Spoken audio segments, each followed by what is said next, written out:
the Republicans in the House passed their ACHA, where they repealed Obamacare and have their proposal. What do you make of it?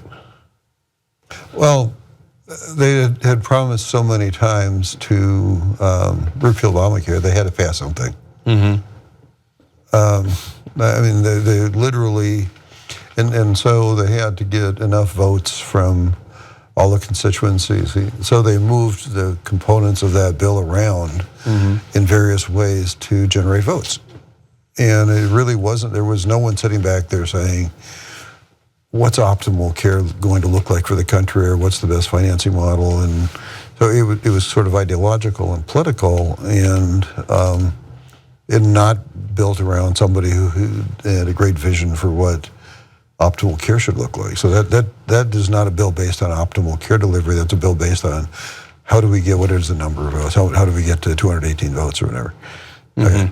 Now that they got those, they passed it. Pressure's off them. Now they've thrown it over to the Senate. Now the Senate has to figure out something.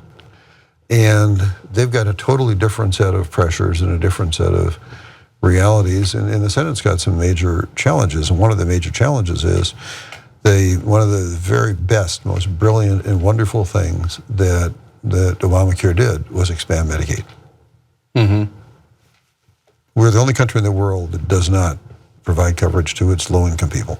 And Medicaid expansion did that. That, to me, if there's nothing else in the bill that happened that's important, that's beautiful. Because there are so many poor people in America, millions and millions of poor people, who have a doctor.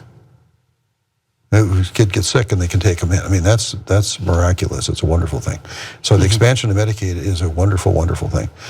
And they put incentives in. Some states didn't accept the expansion of Medicaid because states got to do it.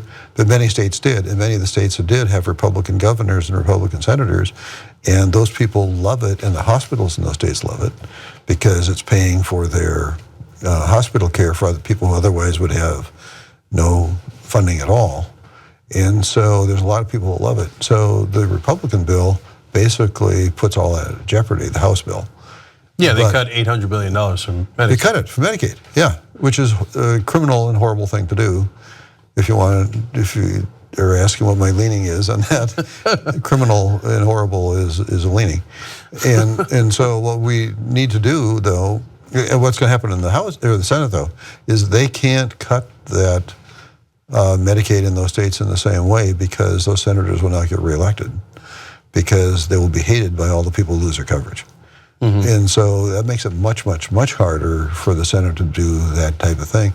So if the Senate does their bill and they send it back to the House and they haven't cut the Medicaid, then they're going to have a hard time getting it passed in the House, but the Senate can't do a bill that cuts it. So so then is there a set of horror stories where in conference committee they kind of do the worst of all worlds that has happened in the history of American politics, but it's not what we should bet on.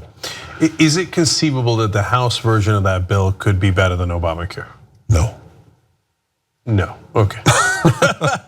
No, it doesn't have care provision. It takes coverage away from Medicaid populations. It undermines it changes the subsidies for low-income people. And subsidizes high-income people, but literally a 60-year-old person can end up paying 4 times as much for their insurance next year if that bill passes. 4 times as much. Yeah. It's a disaster. Yeah. I got news for Republicans. 60-year-olds vote. The 60-year-olds vote. No, the impact, which is why AARP totally, completely opposes the bill. American Hospital Association totally opposes it. AMA totally opposes it. Every form of organized care delivery is opposed to that bill because of those reasons, because they don't want the older people not to be able to have coverage.